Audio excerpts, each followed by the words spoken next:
Buonasera a tutti e grazie per avermi definita amica di questo bel festival, perché lo sono davvero.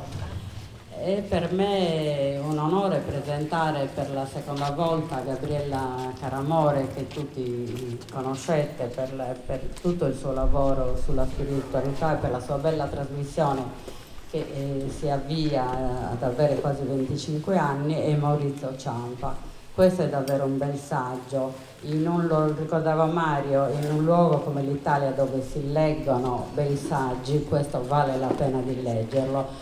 Inizia già il primo capitolo a dirci di che cosa parla. Parla del bene al tempo del male, non si fanno illusioni i due autori, non ci raccontano e non ci raccontano storie. E l'incipit è questo: esiste il bene e vanno sulle tracce di questo bene, non vanno sulle tracce del grande bene che tante delusioni ha causato a chi ha creduto, come molti di noi, nelle utopie. Vanno sulle tracce del bene quotidiano, del piccolo bene, di quella bontà sciocca. L'espressione è di Vassili Grossman. Il libro di Vassili Grossman, Vita e Destino, è la stella polare di questo loro discorrere, di questo loro fitto argomentare. Vita e Destino, già nel titolo, si iscrive nel solco della grande letteratura russa. Pensate a Delite e Castigo, erano sempre due sostantivi legati dalla congiunzione ed è al centro della loro riflessione, e di riflessioni ce ne porta tante. Si può dialogare con questo libro. Questo libro, loro parlano di semi, per me questo libro è un seme che inizia a germogliare già durante la lettura, e a fine lettura viene voglia di riprenderlo da capo, di ricominciare a leggere. Mi ha dato molto questo libro, perché mi ha fatto, intanto, è un libro che riflette, che prende spunto dalla grande letteratura, dal grande scrittore sovietico, così censurato emarginato dallo stalinismo, lui che era stato un grandissimo, osannato dalla critica del suo paese in tempo di guerra e immediatamente dopo la seconda guerra. E ne richiama tantissimo alla mente. E io un episodio che mi ricordo, che sto parlando nella mia terra, quando loro parlano di episodi di bene, sia quelli che si verificano in situazioni eccezionali, in situazioni estreme. Io ho pensato subito a Lussu, ho pensato a un anno sull'altipiano, ho pensato a quando Lussu, il tenente Lussu, va col suo sergente verso le trincee nemiche e rimane fino al mattino, e al mattino spia il risveglio del nemico, lo scopre nella sua umanità, potrebbe sparargli e non gli spara, passa il fucile al suo sergente e neanche lui spara. Questi sono gli episodi di bene di cui parla, e parlano anche di un altro modo di vedere la storia, non solo legata a fatti di sangue. Citano Anna Brava e La conta dei Salvati. Già ci avevano provato altri bravi giornalisti o storici. Io ho sempre presente Monticone Forcella, l'episodio che raccontano episodi dei tribunali militari durante la Grande Guerra, e l'episodio del bravissimo soldato, stimato da tutti come tale, che la notte dialoga col suo nemico, che gli chiede, gli rivolge la parola, e lui risponde, perché l'ha sentito tutta la notte lamentarsi, e quello gli dice che ha fame, gli chiede pane, e quello gli chiede: come te l'hai passata la notte, nemico? Ecco, io ho pensato a queste cose perché questo saggio è bello non solo perché è bello in sé, ce ne sono non tantissimi, ma ci sono saggi e romanzi belli in sé, ma altri che fanno qualcosa di più. Cosa fanno? Tessono trame con le nostre letture precedenti, con la nostra enciclopedia, biblioteca personale, e in più invitano a fare altro, ecco, loro invitano a leggere. Siamo in un paese in cui si parla tanto di letture, si parla tanto di statistiche, si fanno molti festival, ma leggiamo sempre di meno e compriamo sempre di meno. Ecco, loro hanno per esempio alla fine una bellissima bibliografia che invita a leggere, perché questo libro ha un'ossatura perfetta. Ci sono e sono bellissimi i titoli dei capitoli, dei paragrafi, che sono come dei gradini che aiutano il lettore, che lo avviano sulla strada, perché loro ci fanno compiere questo percorso in compagnia di filosofi, di poeti, delle sapienze antiche, del cinema, della cronaca. Come dire, insomma, è facile, ma molti non saprebbero neanche come ritrovare, come iniziare a leggere queste cose che sono importanti. Citano Hannah Arendt, per esempio, citano Borges e citano la cronaca, tolgono la cronaca all'effimero, perché la cronaca viene macinata spesso, ma chi si sarebbe mai ricordata della ragazzina siriana, se non mi sbaglio, alla quale lo scaffista butta lo zainetto dove c'è tutto il kit per farsi l'insulina, perché lei è diabetica. Ecco, noi li leggiamo, ci commuoviamo, ce ne dimentichiamo subito dopo. Questo è un libro che aiuta la nostra memoria pigra, le nostre coscienze pigre, lo fa con un linguaggio ricco, immaginifico, dove ogni parola è soppesata, ogni parola ha dietro una conoscenza, è uno scrigno che apre ad altro, che invita a riflettere. Questo è davvero, non è un consiglio di lettura che vi do perché sono presenti gli autori, ma perché fa bene, cioè ci fa pensare che non è solo il mondo dove un giovane imperfetto accento londinese si vanta di aver tagliato la testa ad un infedele, pur essendo vissuto sempre, essendo stato nutrito dall'Occidente.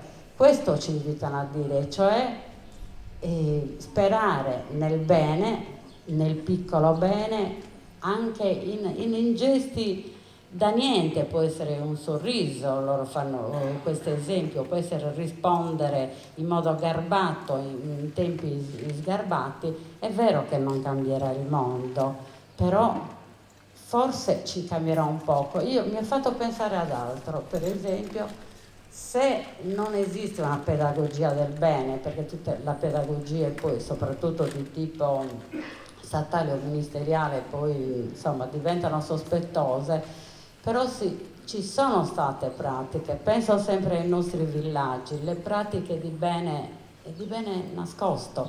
Quando mai si faceva l'elemosina a una persona povera in un paese? Si andava di nascosto, o durante una festa, durante un matrimonio, quando si ammazzava il maiale, si portava, io lo dico alla gavoese, zapparte al vecchio, alla persona povera, a quello in lutto, come dire, io sto godendo di un attimo di gioia, ma voglio che la tua sofferenza sia un po' caviata. C'erano queste cose e credo che ci possano essere, e la lettura ce le ricorda, e mi piace molto che abbiano usato parole bellissime nei confronti della letteratura, che è l'unica che può, quelle che loro chiamano le tensioni divergenti del cuore. La letteratura non le giudica, la letteratura le accoglie, le registra, e loro questo fanno, registrano. Ci sono nelle loro pagine quelli che Virginia Woolf chiamava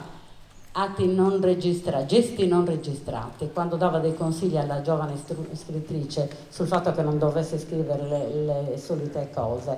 Questo fanno, e lo fanno veramente con molto amore per il lettore e donandogli molto.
Ringrazio tutti voi, ringrazio Mariangela Sedda perché ha introdotto il nostro libro con grande generosità e ringrazio Dario Lotta che ci accompagnerà al pianoforte con delle sue composizioni. Noi raccoglieremo questa sera alcune delle parole e dei pensieri che più ci hanno occupato nel corso della scrittura di questo libro. Lo faremo in parte con delle nostre riflessioni, anche nuove, perché il libro è di circa un anno fa e nel frattempo tante cose sono accadute, tanti pensieri si sono accumulati, e in parte invece leggendo dei testi che ci hanno aiutato in questa riflessione. E ripenseremo appunto alcuni passaggi, chiedendoci anche, in questo modo incrociando il tema generale del festival di quest'anno, che è rivoluzione, se il bene può essere considerato qualcosa di rivoluzionario rispetto al male.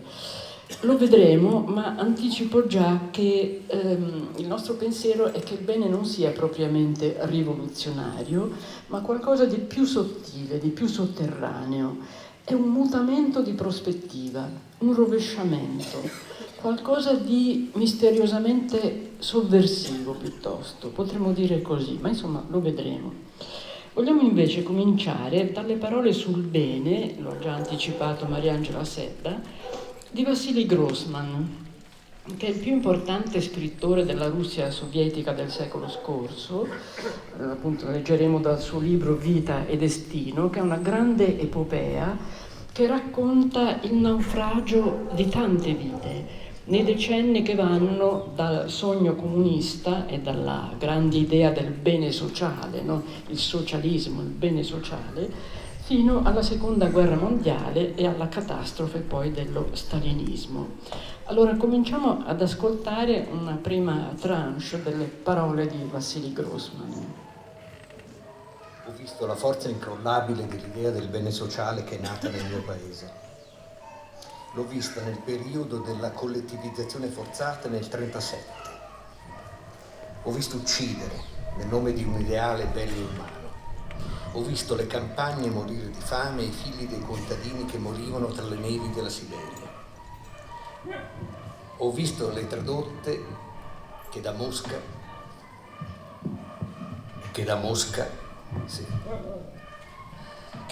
da Leningrado e da altre città della Russia portavano in Siberia centinaia di migliaia di uomini e di donne, considerati nemici della grande luminosa idea del bene sociale.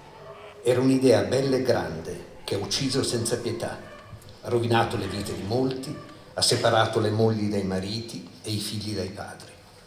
Ora sul mondo incombe il grande orrore del nazismo. L'aria è impregnata dalle grida e dalle menti dei giustiziati. Nero il cielo e il sole si è spento nel fumo dei forni crematori.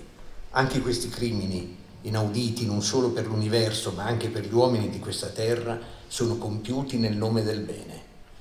Però non c'è solo quel bene, esiste un altro bene, esiste la bontà di tutti i giorni. Ecco, inizia da qui la nostra riflessione e vogliamo ragionare oggi con voi sul bene e sul male. Parole grosse alle quali però noi daremo un contenuto speriamo, di concretezza. A partire da queste parole che avete sentito, Grossman ha raccontato tutti i mali del suo secolo, il Novecento, il nazismo, lo stalinismo, la fame, il terrore, la guerra, la menzogna, le deportazioni di massa, gli stermini. Abbiamo voluto partire da lui perché lo consideriamo una pietra angolare per guardare anche al nostro secolo, a questo nostro tempo, in cui di nuovo la fame, il terrore, le guerre, le prevaricazioni, le migrazioni, gli stermini, magari un po' più lontani da noi, le ingiustizie e le sofferenze deturpano il volto della terra.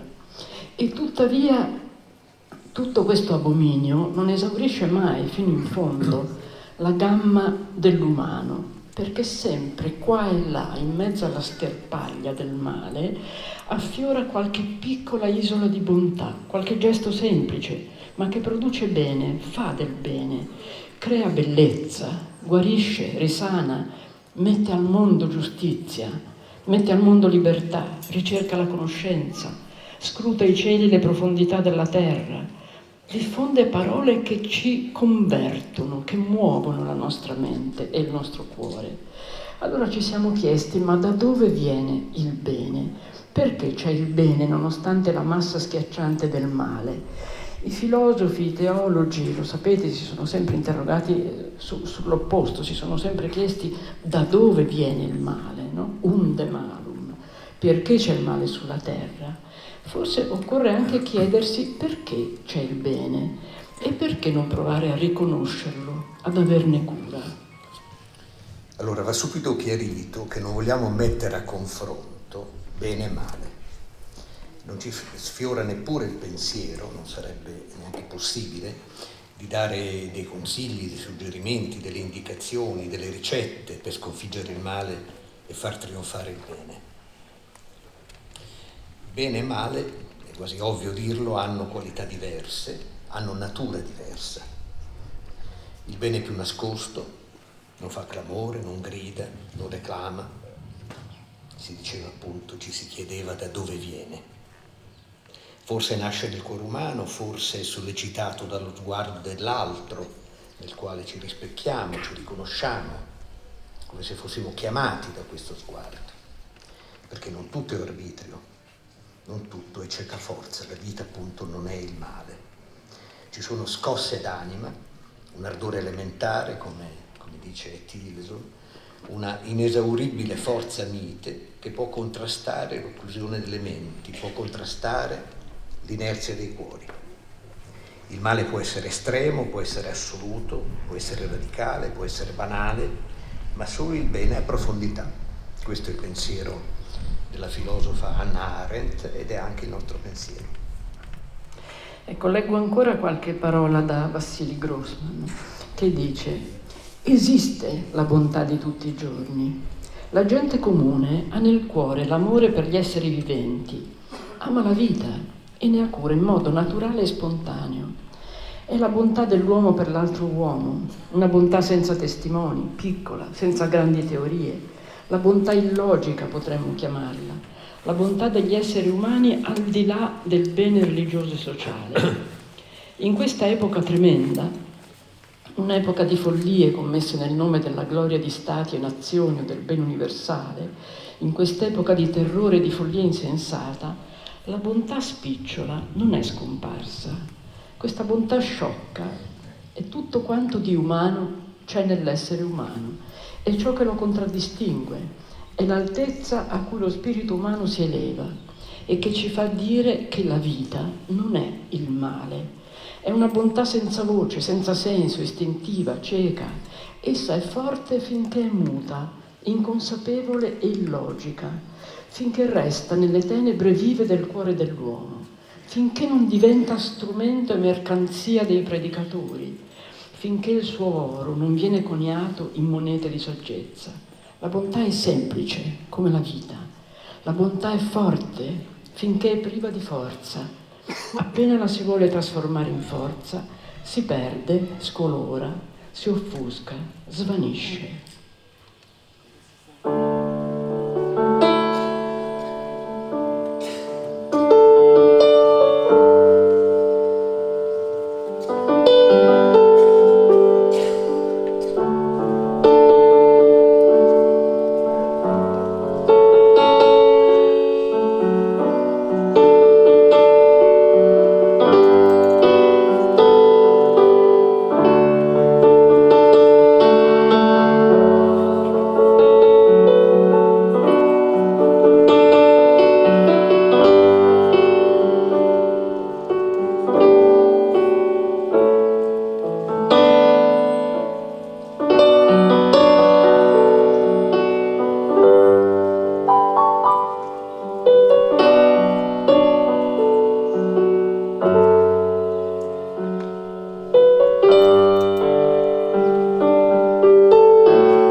breve commento alle parole di Vassili Grossman che abbiamo sentito poco fa che vedete. La bontà, il bene è senza voce, oppure ha una voce tenue, ha una voce sommessa, nascosta. Il bene ha il passo leggero, contrariamente al male. E davanti ai nostri occhi passa quotidianamente un nastro ininterrotto di distruzione e di morte, di violenza e di sopraffazione. E tutti noi, credo, ci sentiamo schiacciati da quello che vediamo, impossibilitati ad agire. E credo di poter dire che viviamo con dolore, con sofferenza questa impotenza. È come essere inchiodati a uno status di eterni spettatori, lì davanti al televisore, in poltrona, mentre il mondo brucia o si disfa. Ci si chiede che cosa è possibile fare, che cosa posso fare. Il cittadino dell'ultimo scorcio del XX secolo si è illuso di aver bonificato, di aver sanato la parte più oscura della nostra storia, di averne svuotate le viscere. Però quello che quotidianamente constatiamo è che il male è sempre lì, intatto nel tempo, si allontana provvisoriamente e torna, porta dolore, porta morte nel campo degli uomini. Ricordo qualche data che credo tutti abbiamo impresse, Parigi gennaio 2015, la strage al Charlie Hebdo, poi il Bataclan, poi la metropolitana di Bruxelles, poi Tunisi, il lungomare di Nizza, un mercatino di Natale a Berlino e qualche settimana fa Barcellona. Ecco, questi sono i nuovi santuari del dolore contemporaneo e però fatichiamo a conservarne memoria, forse perché il peso è eccessivo per gli altri. Andiamo altrove in questo piccolo giro del mondo che insieme stiamo facendo, e dunque l'Iran, un paese contraddittorio con qualche gesto d'apertura e molte granitiche chiusure. Più volte negli ultimi decenni l'Iran ha calpestato diritto e giustizia. Qualche mese fa abbiamo letto di donne straordinarie, capaci di fronteggiare la cecità del potere con sacrificio personale, indicando la strada di un'altra possibile convivenza. Una donna in particolare ci ha colpito, si chiama Leila Ashad. Si è occupata di bambini di strada, ha costretto le autorità ad occuparsene. Oggi in uno dei quartieri più poveri e desolati della zona sud di Teheran assiste con una sua organizzazione donne tossicodipendenti. Sono circa 1 milione in Iran, trattate come criminali, non hanno alcun diritto, neppure quelli del tossicodipendente maschio.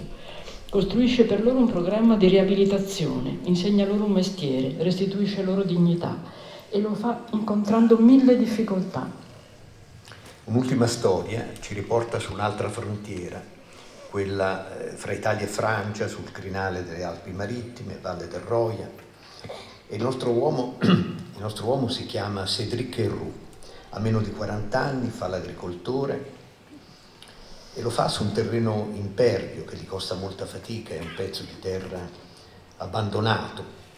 Cédric è considerato alla stregua di un criminale, ha subito un processo, 3 fermi, 128 ore di detenzione. E la cosa non è finita, ovviamente. Che cosa fa Cédric? Aiuta gli immigranti che passano la frontiera, uomini, donne, molti bambini, li ospita, li assiste fino all'irruzione della polizia. Dice Cédric, bisogna rimettere al centro gli esseri umani.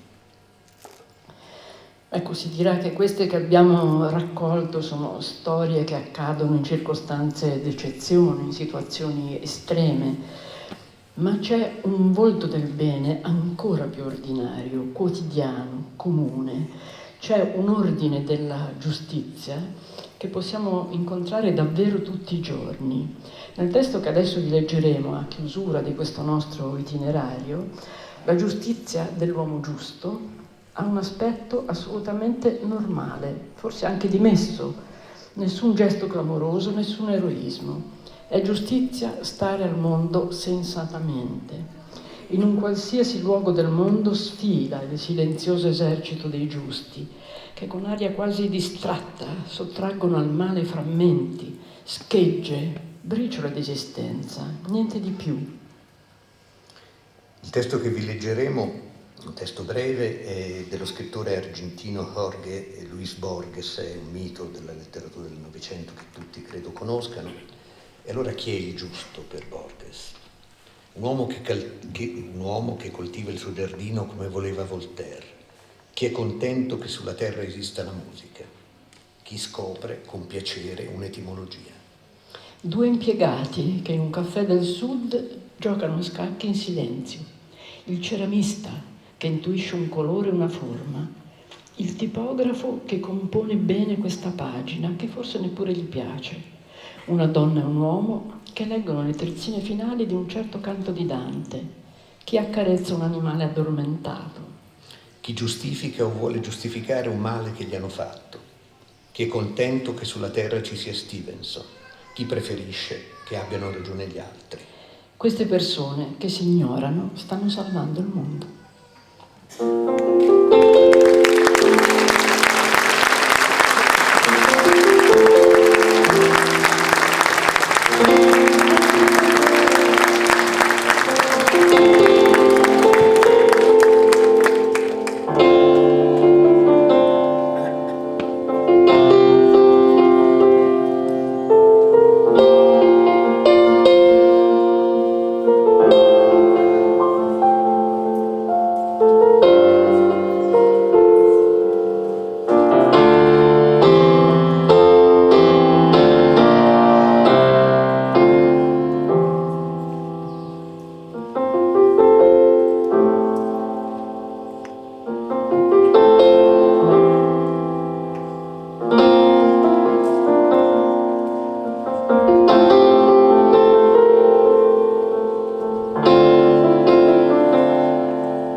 Grazie a Mariangela Selva, a Dario Lotta che ci ha accompagnato oggi in corso, grazie per essere stati qui.